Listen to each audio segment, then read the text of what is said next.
Now here's the next property about tangents we're going to look at. That first one, we said, the tangent line or segment was perpendicular to the radius, made the 90-degree angle.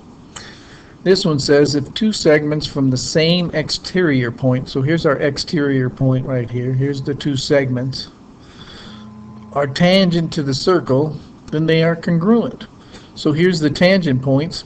So these two tangents go to the same exterior point. These two segments are equal. I put the congruent marks on here. So that's what we're going to mark in our pictures now when we see it. If we see two of them going to the same point, these two segments are equal, the same length.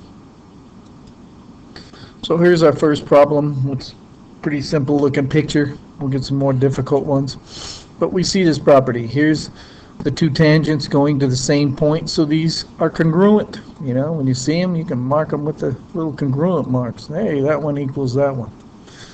So they want us to find x, so our equation is this one equals that one, or 2x minus 3 equals 27. So there's a nice little easy equation to solve for x, so we'll get rid of the minus 3 with plus 3. That leaves us with 2x equals 30. Now we'll divide by 2 and get x equals 15. Not too bad. So just two little properties to remember. Here's the second one. The tangents going to the same point, they are the same size, congruent. Example 4, we are back to what? That first property. Here's the tangent line and the radius make the 90-degree angle. So I'll put that 90-degree angle right in there now. Here's that right angle. We got us a nice right triangle in here. What do they want to find? They want us to find the radius. Okay, that's that piece right here. So I'll call that R for radius. And we've got our right triangle. We're just using Pythagorean's theorem again. Here's my one leg. Here's my other leg. Those are the two that go on the same side, and this other side is the hypotenuse. You could pause this video and try and set it up and solve it yourself and check and see if you got it. That would be the most help to try and do it on your own and then check and see if it come out right. So I'll continue. So the radius squared, this leg, plus this leg squared equals the hypotenuse squared, the 26. So we'll go ahead and square both of these numbers, and we end up with this. 24 squared is 576, and 26 squared is 676. So we'll isolate, we'll get r squared by itself by subtracting that 576. We end up with r squared equals 100. To get rid of the square, the power, we take the square root. And so r equals the square root of 100, which is exactly 10. So that radius is 10.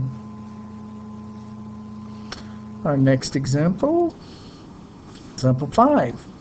Ooh, looks like we got a bunch in this. So again, sometimes it helps just to listen to it first, and then you can go back and play it again and copy everything, or pause it and copy everything.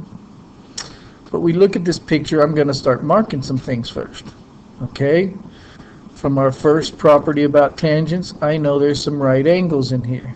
This is a right angle right here where the radius touches the tangent line here. Same over here.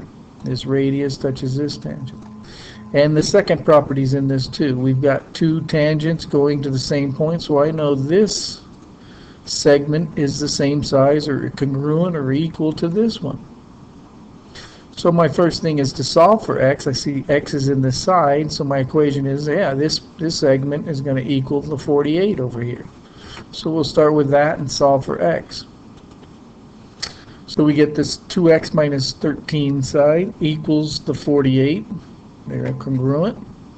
So we'll solve that, and let's get rid of that subtraction with addition. We end up with 2x equals 61. We divide by 2 and get x equals 30.5. Next, they want the measure of angle ABC. So if we go from A to B to C, of course, that's that 90-degree angle right there. There's that right angle. So that was easy.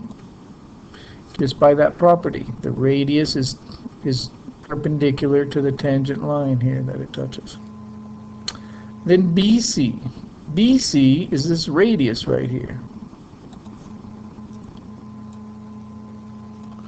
So it would be the same as this one. We don't know it either. But we're going to take these right triangles. I'll take this one right here. We already know that these are the same. This side is 48. And we'll go ahead and use Pythagorean's theorem. Here is, again, here's the right angle is made up by this side, the radius, and this side, that 48 side. So those are the two legs. They're going to go to the hypotenuse is this 52 right here. So we set up Pythagorean's theorem like this.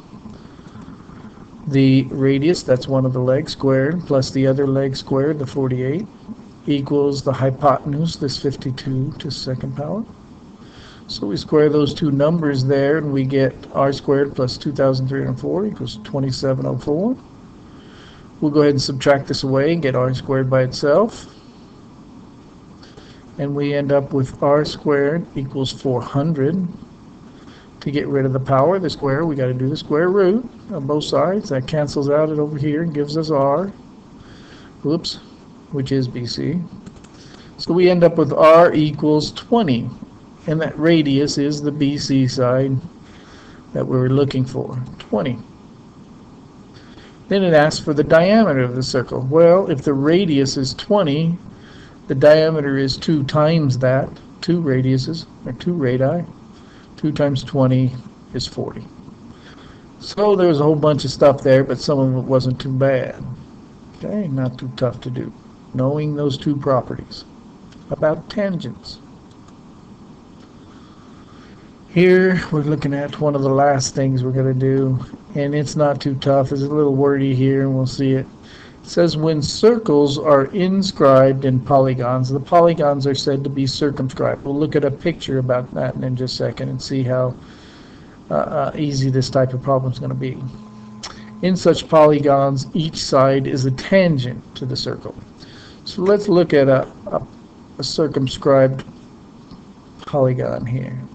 So here's our polygon. It's a triangle. It is circumscribed around the circle. So each side touches one point of the circle, or each side is tangent to one point. Okay? And that's what you must remember when you see a picture, when you got a polygon around a circle like this, and they're showing you the points of tangency. Now let's see what we got. TRS is circumscribed about, the triangle is circumscribed about the circle A. If the perimeter of triangle TRW, that all of these sides added up, or all of these pieces, is 50, then they tell us TK is 3. Okay, so I put that in here. From T to K right here is 3. Well, here's the deal. If from T to K is 3, by that one property we saw, since these are both tangent segments going to the same point, if this is 3, this is also 3. You can put that in your picture. And then here, if WM is 9.5, I put that in the picture. What else is 9.5? Well, the segment going, the tangent going to the same point W here. So this is also 9.5. Okay?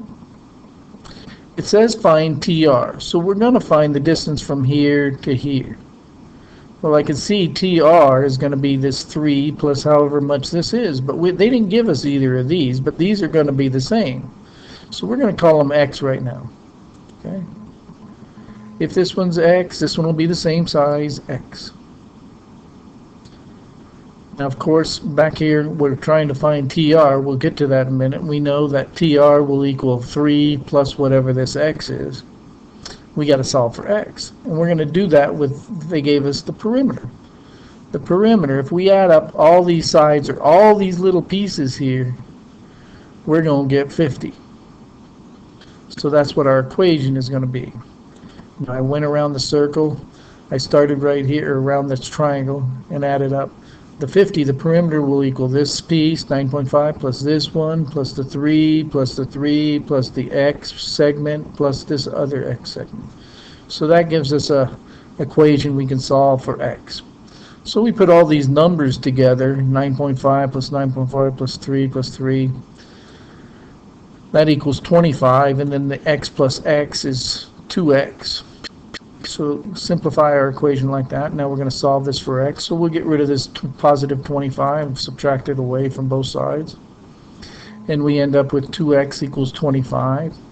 So now we'll divide by 2 and get x equals 12.5. So now we know what this piece is and this piece is, so we can figure out our TR right here. TR, we said, was 3 plus this x piece. Whoops. And so that's 3 plus 12.5, which is 15.5. There's our answer for that. Now we have one more monster one left, but I'm going to pause this video and do it in part 3. Okay, one more example left in part 3.